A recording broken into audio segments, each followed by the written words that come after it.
എല്ലാ വിദ്യാർത്ഥികൾക്കും പുതിയൊരു വീഡിയോയിലേക്ക് സ്വാഗതം.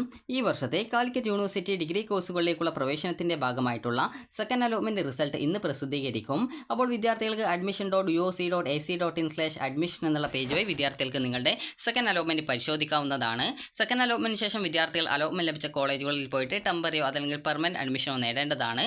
അഡ്മിഷൻ നേടാതിരിക്കുകയാണെങ്കിൽ ലഭിച്ച സീറ്റ് നഷ്ടപ്പെടുന്നതായിരിക്കും. അതുപോലെ പിന്നീട് വരുന്ന അലോട്ട്മെൻറ്റുകളിൽ നിന്നും വിദ്യാർത്ഥികളെ പരിഗണിക്കുന്നത് ആയിരിക്കില്ല. അതായത് പിന്നീട് വരുന്ന അലോട്ട്മെൻറ്റുകളിൽ നിന്നും നിങ്ങളെ പുറത്താക്കുന്നതും ആയിരിക്കും. അപ്പോൾ അതുകൊണ്ട് തന്നെ അലോട്ട്മെൻറ്റ് ലഭിച്ച വിദ്യാർത്ഥികൾ ഒന്നുകിൽ കോളേജിൽ ടെമ്പററിയോ അതല്ലെങ്കിൽ പെർമനൻറ്റ് അഡ്മിഷനോ നേടേണ്ടതായിട്ട് വരുന്നതാണ്. അപ്പോൾ വിദ്യാർത്ഥികൾക്ക് admission.uoc.ac.in/admission എന്നുള്ള പേജ് വഴി നിങ്ങൾക്ക് നിങ്ങളുടെ സെക്കൻഡ് അലോട്ട്മെൻറ്റ് പരിശോധിക്കാവുന്നതാണ്. അപ്പോൾ ഇന്ന് എത്ര മണിക്ക് പ്രസിദ്ധീകരിക്കും എന്ന് ചോദിച്ചാൽ ഇന്ന് 12 മണിക്ക് നിങ്ങളുടെ റിസൾട്ട് വരുന്നതാണ്. അപ്പോൾ നിങ്ങൾക്ക് FYUGP 2025-26 first allotment click here എന്ന് പറഞ്ഞിട്ട് ഇവിടെ കാണാം.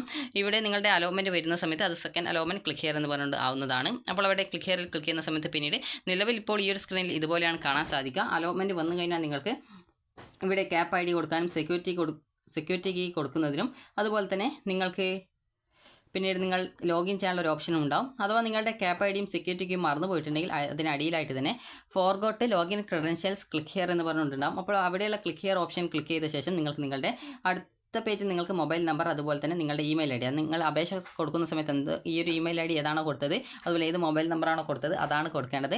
അപ്പോൾ അത് കൊടുത്ത ശേഷം സബ്മിറ്റ് ചെയ്ത് കഴിഞ്ഞാൽ നിങ്ങൾക്ക് നിങ്ങളുടെ ആ ഒരു മൊബൈൽ നമ്പറിലേക്ക് അതുപോലെ തന്നെ ഇമെയിൽ IDയിലേക്ക് ഈ ഒരു ഇമെയിലായിട്ടും SMS ആയിട്ടും നിങ്ങളുടെ ക്യാപ്പ് IDയും സെക്യൂരിറ്റി കീയും വരുന്നതാണ്. അപ്പോൾ അത് നിങ്ങൾ കൃത്യമായിട്ട് നോക്കിയിട്ട് ആ ഒരു ലോഗിൻ ചെയ്താൽ മതിയാകും. അപ്പോൾ ഇങ്ങനെ ലോഗിൻ ചെയ്ത് കഴിഞ്ഞാൽ നിങ്ങൾക്ക് പിന്നീട് നിങ്ങളുടെ പ്രൊഫൈൽ പേജിലേക്ക് പോകുന്നതാണ്. അപ്പോൾ വിദ്യാർത്ഥികൾക്ക് ലോഗിൻ ചെയ്ത് കഴിഞ്ഞാൽ ഇതുപോലെയാണ് കാണാൻ സാധിക്കുക. ഇവിടെ നിങ്ങൾക്ക് മുകളിലായിട്ട് തന്നെ നിങ്ങൾക്ക് നിലവിൽ ഇപ്പോൾ ആപ്ലിക്കേഷൻ പ്രിവ്യൂ എന്ന് പറഞ്ഞുകൊണ്ട് കാണാം. അപ്പോൾ ആ ഒരു ഭാഗത്തായിട്ട് അലോട്ട്മെൻറ്റ് സ്റ്റാറ്റസ് എന്ന് കാണാൻ പറ്റും. അതുപോലെ തന്നെ ക്ലിക്ക് ഹിയർ ഓപ്ഷൻ ഉണ്ടാവും. അവിടെ ക്ലിക്ക് ചെയ്തുകൊണ്ട് നിങ്ങൾക്ക് നിങ്ങളുടെ അലോട്ട്മെൻറ്റ് പരിശോധിക്കാവുന്നതാണ്. സെക്കൻഡ് അലോട്ട്മെൻറ്റിൽ പുതുതായിട്ട് അലോട്ട്മെൻറ്റ് കിട്ടുകയോ അല്ലെങ്കിൽ ആദ്യമായിട്ട് അലോട്ട്മെൻറ്റ് കിട്ടുകയോ ചെയ്തിട്ടുള്ള വിദ്യാർത്ഥികൾക്ക് congratulation you have got allotment എന്ന് പറഞ്ഞുകൊണ്ട് കാണാം. ഏത് കോളേജിൽ ഏത് കോഴ്സിലാണ് അലോട്ട്മെൻറ്റ് കിട്ടിയതെന്നും കാണാൻ സാധിക്കുന്നതാണ്. അതുപോലെ തന്നെ വിദ്യാർത്ഥികൾക്ക് ഈ ഒരു അലോട്ട്മെൻറ്റിൽ ഇതുവരെ കിട്ടിയിട്ടില്ല എങ്കിൽ നിങ്ങൾക്ക് ഇപ്പോഴും കിട്ടിയിട്ടില്ല എങ്കിൽ sorry you have no allotment എന്ന് കാണാം. അതുപോലെ തന്നെ അലോട്ട്മെൻറ്റ് കിട്ടിയിട്ടില്ല അതായത് ഇപ്പോൾ ഫസ്റ്റ് അലോട്ട്മെൻറ്റ് കിട്ടി സെക്കൻഡ് അലോട്ട്മെൻറ്റ് കിട്ടിയിട്ടില്ലെങ്കിൽ sorry you have no allotment in this time എന്ന് പറഞ്ഞുകൊണ്ട് കാണാൻ സാധിക്കുന്നതാണ്. അപ്പോൾ നിങ്ങൾക്ക് അലോട്ട്മെൻറ്റ് കിട്ടിയിട്ടുണ്ടെങ്കിൽ അത് കൺഗ്രാജുലേഷൻസ് എന്ന് പറഞ്ഞുകൊണ്ട് ഉണ്ടെങ്കിൽ നിങ്ങൾ ചെയ്യേണ്ടത് നിങ്ങൾക്ക് ഈ ഒരു ആദ്യമായിട്ടാണ് അലോട്ട്മെൻറ്റ് കിട്ടിയത് ഫസ്റ്റ് അലോട്ട്മെൻറ്റ് കിട്ടിയിട്ടില്ല സെക്കൻഡ് അലോട്ട്മെൻറ്റ് ആദ്യമായിട്ടാണ് കിട്ടിയതെങ്കിൽ മാൻഡറ്ററി ഫീ എന്നുള്ള ഓപ്ഷൻ കാണാൻ പറ്റും. അവിടെ നിങ്ങൾക്ക് ക്ലിക്ക് ഹിയർ ഓപ്ഷൻ കാണാം. അവിടെയുള്ള ക്ലിക്ക് ഹിയറിൽ ക്ലിക്ക് ചെയ്ത ശേഷം പിന്നീട് നിങ്ങൾക്ക് അടുത്ത പേജിൽ പേയ്മെൻറ്റ് ചെയ്യാനുള്ള ഓപ്ഷൻ ഉണ്ടാവും. അവിടെ നിങ്ങൾക്ക് എത്ര രൂപയാണ് ഫീസ് എന്നുള്ളത് കൃത്യമായിട്ട് രേഖപ്പെടുത്തിയിട്ടുണ്ടാവും. ജനറൽ കാറ്റഗറി ആണെങ്കിൽ 575 രൂപയും SC ST അതുപോലെ തന്നെ OBC വിഭാഗത്തിൽ ഫീസ് ആനുകൂല്യമുള്ള വിദ്യാർത്ഥികൾ എന്നിവർക്ക് 145 രൂപയുമാണ് മാൻഡറ്ററി ഫീസ് വരിക. അപ്പോൾ ഈ ഒരു മാൻഡറ്ററി ഫീസ് നിങ്ങൾ ഓൺലൈനായിട്ട് നിങ്ങൾക്ക് ഡെബിറ്റ് കാർഡോ ക്രെഡിറ്റ് കാർഡോ നെറ്റ് ബാങ്കിങ്ങോ UPI വെച്ച് അടക്കാം. UPI വെച്ച് അടക്കുന്ന സമയത്ത് വിദ്യാർത്ഥികൾക്ക് അതായത് ട്രാൻസാക്ഷൻ ഫെയിൽഡ് ആവുന്നതായിട്ടുള്ള ഒരു ഇഷ്യൂ വരുന്നുണ്ട്. അപ്പോൾ അതുകൊണ്ട് തന്നെ കാലിക്കറ്റ് യൂണിവേഴ്സിറ്റി പറഞ്ഞിട്ടുള്ളത് വിദ്യാർത്ഥികൾ നെറ്റ് ബാങ്കിങ് വഴി ഫീ പേയ്മെൻറ്റ് ചെയ്യുന്നതായിരിക്കും നല്ലത് എന്നാണ് പറഞ്ഞിട്ടുള്ളത്. അപ്പോൾ നിങ്ങൾക്ക് അങ്ങനെയെങ്കിൽ നെറ്റ് ബാങ്കിങ് വഴി ഫീ പേയ്മെൻറ്റ് ചെയ്യാം. അതുപോലെ തന്നെ വിദ്യാർത്ഥികൾക്ക് ഈ ഒരു സ്വന്തമായിട്ട് ഫീ പേയ്മെൻറ്റ് ചെയ്യാനായിട്ട് ബുദ്ധിമുട്ടുള്ള വിദ്യാർത്ഥികൾ ആണെങ്കിൽ നിങ്ങൾ ചെയ്യേണ്ടത് അക്ഷയ വഴിയോ ഇൻ്റർനെറ്റ് കഫേകൾ വഴിയോ ഈ ഒരു ഫീ പേയ്മെൻറ്റ് ചെയ്യാം. നിങ്ങളുടെ സെക്യൂരിറ്റിക്കും ക്യാപ്പ് IDയും കൊടുത്തു കഴിഞ്ഞാൽ നിങ്ങൾക്ക് അവർ ലോഗിൻ ചെയ്തുകൊണ്ട് അവരുടെ അക്കൗണ്ടിൽ നിന്ന് പൈസ നിങ്ങൾക്ക് ആ ഒരു ഫീസ് ഇനത്തിൽ അടക്കുന്നതായിരിക്കും. അതുപോലെ തന്നെ നിങ്ങൾക്ക് ഇനി അടുത്തതായിട്ടുള്ളത് ഈ ഒരു ഫീ പേയ്മെൻറ്റ് ചെയ്ത് കഴിഞ്ഞാൽ പിന്നീട് ചലാൻ റെസിപ്റ്റ് എന്നുള്ള ഓപ്ഷൻ ഉണ്ട്. അപ്പോൾ ആ ഒരു ഓപ്ഷനിലെ ക്ലിക്ക് ഹിയർ ഓപ്ഷൻ ഉണ്ട്. അതിൽ ക്ലിക്ക് ചെയ്ത് കഴിഞ്ഞാൽ നിങ്ങൾക്ക് അവിടെ കാണാൻ പറ്റുന്നതാണ് മാൻഡറ്ററി ഫീ റെസിപ്റ്റ് എന്ന് പറഞ്ഞുള്ള ഒരു ലിങ്ക് കാണാൻ പറ്റും. അപ്പോൾ അതിൽ ക്ലിക്ക് ചെയ്തുകൊണ്ട് നിങ്ങളുടെ മാൻഡറ്ററി ഫീസിൻ്റെ റെസിപ്റ്റ് നിങ്ങൾ ഡൗൺലോഡ് ചെയ്ത് എടുക്കേണ്ടതാണ്. അപ്പോൾ ഈ ഒരു മാൻഡറ്ററി ഫീസിൻ്റെ റെസിപ്റ്റ് കിട്ടുന്നതോടുകൂടിയാണ് നിങ്ങളുടെ ആപ്ലിക്കേഷൻ കംപ്ലീറ്റഡ് ആയി എന്ന് മനസ്സിലാക്കാൻ പറ്റുക. ഇനിയിപ്പോൾ ഫസ്റ്റ് അലോട്ട്മെൻറ്റ് കിട്ടിയിട്ട് ആ ഒരു ടൈമിൽ ഫീ പേയ്മെൻറ്റ് ചെയ്ത വിദ്യാർത്ഥികൾക്കും അതുപോലെ സെക്കൻഡ് അലോട്ട്മെൻറ്റ് ആദ്യമായിട്ട് അലോട്ട്മെൻറ്റ് കിട്ടി ഫീ പേയ്മെൻറ്റ് ചെയ്ത വിദ്യാർത്ഥികൾക്കും ഇവിടെ മറ്റൊരു ടാബ് കൂടി കാണാൻ പറ്റും. അലോട്ട്മെൻറ്റ് മെമോ എന്ന് പറഞ്ഞുള്ള ഒരു പുതിയൊരു ടാബ് വരുന്നതാണ്. നിലവിൽ ഇപ്പോൾ ആ സ്ക്രീനിൽ നിങ്ങൾക്കത് കാണാൻ പറ്റില്ല. എന്നാൽ പുതുതായിട്ട് വരുന്ന ആ ഒരു സ്ക്രീനിൽ ചിലപ്പോൾ ആ ഒരു പുതിയ ടാബായിട്ടായിരിക്കും അല്ലെങ്കിൽ മാൻഡറ്ററി ഫീസിൻ്റെ ആ ഒരു പേജിലായിരിക്കും അല്ലെങ്കിൽ അലോട്ട്മെൻറ്റ് സ്റ്റാറ്റസിൻ്റെ പേജിലായിരിക്കും ഈ ഒരു അലോട്ട്മെൻറ്റ് മെമോയുടേത് വരിക. അപ്പോൾ നിങ്ങൾ അതൊക്കെ ചെക്ക് ചെയ്ത് നോക്കുക. കാരണം ഏതിലാണ് അലോട്ട്മെൻറ്റ് മെമോ വന്നിട്ടുള്ളത് എന്നുള്ളത്. അപ്പോൾ അത് നോക്കിയിട്ട് നിങ്ങൾ കൃത്യമായിട്ട് നിങ്ങളുടെ അലോട്ട്മെൻറ്റ് മെമോ ഡൗൺലോഡ് ചെയ്തെടുക്കുക. അലോട്ട്മെൻറ്റ് മെമോ എന്ന് പറഞ്ഞാൽ നിങ്ങൾക്ക് അലോട്ട്മെൻറ്റ് കിട്ടിയെന്ന് പറഞ്ഞുകൊണ്ടുള്ള ഒരു തെളിവാണ് അലോട്ട്മെൻറ്റ് മെമോ. അതിൽ നിങ്ങൾ ഫീസ് അടച്ചതിൻ്റെയും നിങ്ങൾ ഏത് കോളേജിലാണ് അഡ്മിഷൻ നേടേണ്ടത് എന്നിങ്ങനെയൊക്കെയുള്ള പറഞ്ഞുകൊണ്ടുള്ള ഡീറ്റെയിൽസ് ആണ് അലോട്ട്മെൻറ്റ് മെമോയിൽ ഉണ്ടാവുക. അപ്പോൾ അത് പ്രകാരം വിദ്യാർത്ഥികൾ അലോട്ട്മെൻറ്റ് മെമോയും ആവശ്യമായിട്ടുള്ള ഡോക്യുമെൻറ്റ്സ് ഒക്കെ എടുത്ത് അലോട്ട്മെൻറ്റ് കിട്ടിയ കോളേജിൽ പോയിട്ട് ടെമ്പററിയോ അതല്ലെങ്കിൽ പെർമനൻറ്റ് അഡ്മിഷനോ നിങ്ങൾക്ക് നേടാവുന്നതാണ്.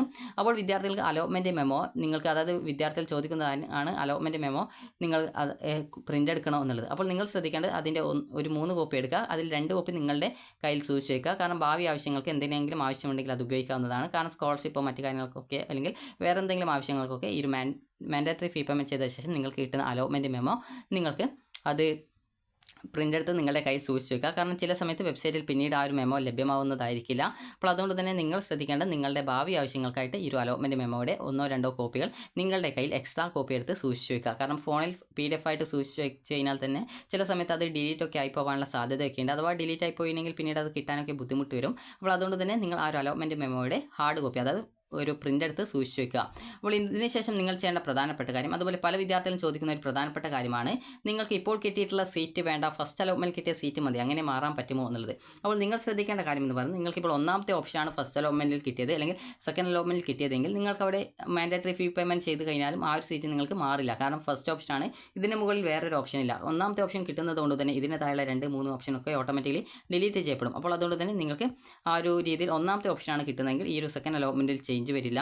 അതേസമയം നിങ്ങൾക്കിപ്പോൾ ഒന്നാമത്തെ ഓപ്ഷനല്ല ഫസ്റ്റ് അലോട്ട്മെൻറ്റിൽ കിട്ടിയത്, ഇപ്പോൾ 5ാമത്തെ ഓപ്ഷനാണെന്ന് വിചാരിക്കുക. അപ്പോൾ നിങ്ങൾക്ക് ഈ രീതിയിൽ വേറെ ഏതെങ്കിലും ഒരു ഓപ്ഷനാണ് കിട്ടിയതെങ്കിൽ നിങ്ങൾ അവിടെ ഫസ്റ്റ് അലോട്ട്മെൻറ്റിൽ മാൻഡേറ്ററി ഫീ പേയ്മെൻറ്റ് ചെയ്തു, സെക്കൻഡ് അലോട്ട്മെൻറ്റിൽ വേറെ എവിടെയും കിട്ടിയിട്ടില്ല, അത് ഹയർ ഓപ്ഷൻസ് നിങ്ങൾ ഡിലീറ്റ് ചെയ്ത ഒരു വിദ്യാർത്ഥിയാണെങ്കിൽ അവിടെ നിങ്ങൾക്ക് ആദ്യം ഫസ്റ്റ് അലോട്ട്മെൻറ്റിൽ കിട്ടിയ സീറ്റ് ഏതാണോ ആ ഒരു സീറ്റായിരിക്കും നിങ്ങളുടെ അഡ്മിഷൻ ആയിട്ട് ഉണ്ടായിരിക്കുക. അതേസമയം ഇവിടെ മാൻഡേറ്ററി ഫീ പേയ്മെൻറ്റ് ചെയ്തു എന്നാൽ ഹയർ ഓപ്ഷൻസ് അതേപോലെ തന്നെ നിലനിർത്തിയിട്ടുള്ള വിദ്യാർത്ഥികളാണെങ്കിൽ സെക്കൻഡ് അലോട്ട്മെൻറ്റ് നിങ്ങൾക്ക് മറ്റൊരു ഓപ്ഷനിലേക്ക് മാറ്റം കിട്ടുകയാണെങ്കിൽ നിങ്ങൾക്ക് പുതുതായിട്ട് കിട്ടിയിട്ടുള്ള സീറ്റിലേക്ക് നിങ്ങൾ മാറേണ്ടതായിട്ട് വരും. കാരണം ഇവിടെ ഇപ്പോൾ 5ാമത്തെ ഓപ്ഷനാണ് ഫസ്റ്റ് അലോട്ട്മെൻറ്റ് കിട്ടിയത്, അവിടെ മാൻഡേറ്ററി ഫീ പേയ്മെൻറ്റ് ചെയ്തു, സെക്കൻഡ് അലോട്ട്മെൻറ്റ് വന്ന സമയത്ത് 3ാമത്തെ ഓപ്ഷനിലേക്ക് മാറ്റം കിട്ടി.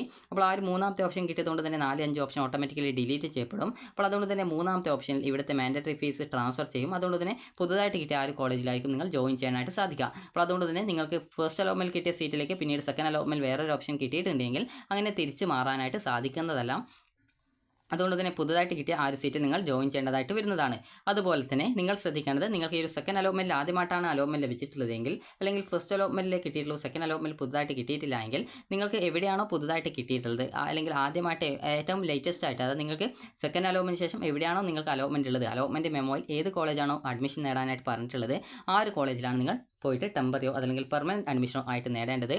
ചില കോളേജിൽ, അതായത് നിങ്ങൾക്ക് ഈ ഒരു യൂണിവേഴ്സിറ്റിയുടെ ആ ഒരു അലോട്ട്മെൻറ്റ് പ്രകാരം, അതായത് അലോട്ട്മെൻറ്റ് ഷെഡ്യൂൾ പ്രകാരം വിദ്യാർത്ഥികൾക്ക് ഒരു ജൂൺ 28 മുതൽ 30-ാം തീയതി വരെയാണ് വിദ്യാർത്ഥികൾ കോളേജിൽ പോയി, 30-ാം തീയതിയല്ല, ഒരു ജൂലൈ 2-ാം തീയതി വരെയാണ്, അത് ജൂൺ 28 മുതൽ ജൂലൈ 2-ാം തീയതി വരെയാണ് വിദ്യാർത്ഥികൾക്ക് കോളേജിൽ ജോയിൻ ചെയ്യാനുള്ള അവസരമുള്ളത്.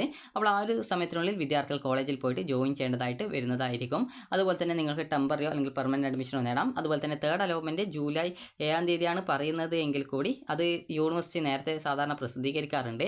അപ്പോൾ അതുകൊണ്ട് തന്നെ ചില സമയത്ത് കോളേജുകൾ വിദ്യാർത്ഥികൾക്ക് ഈ ഒരു തേർഡ് അലോട്ട്മെൻറ്റ് വരുന്നത് വരെ ഫീ പേയ്മെൻറ്റ് ചെയ്യാനൊക്കെ സമയം അനുവദിക്കാറുണ്ട്. അപ്പോൾ അതുകൊണ്ട് തന്നെ നിങ്ങൾ ശ്രദ്ധിക്കേണ്ട കാര്യം എന്ന് പറയുന്നത്, നിങ്ങൾക്ക് അലോട്ട്മെൻറ്റ് കിട്ടിയിട്ട് ഇഷ്ടപ്പെട്ട കോളേജാണ് കിട്ടുന്നതെങ്കിൽ നിങ്ങൾക്ക് അലോട്ട്മെൻറ്റ് കിട്ടിയ കോളേജിൽ ജോയിൻ ചെയ്യുക, അതായത് പെർമനൻറ്റ് അഡ്മിഷൻ എടുക്കുക. അതേസമയം ഇഷ്ടമില്ലാത്ത കോളേജാണെങ്കിൽ നിങ്ങൾ ടെമ്പററി അഡ്മിഷനെങ്കിലും എടുക്കാനായിട്ട് ശ്രദ്ധിക്കുക. കാരണം ടെമ്പററി അഡ്മിഷനെങ്കിലും എടുത്തിട്ടില്ലെങ്കിൽ ആ ഒരു സീറ്റ് നഷ്ടമാകുന്നതായിരിക്കും. അതായത് ജൂലൈ 2-നുള്ളിൽ പോയിട്ട് അഡ്മിഷൻ എടുക്കേണ്ടതാണ്.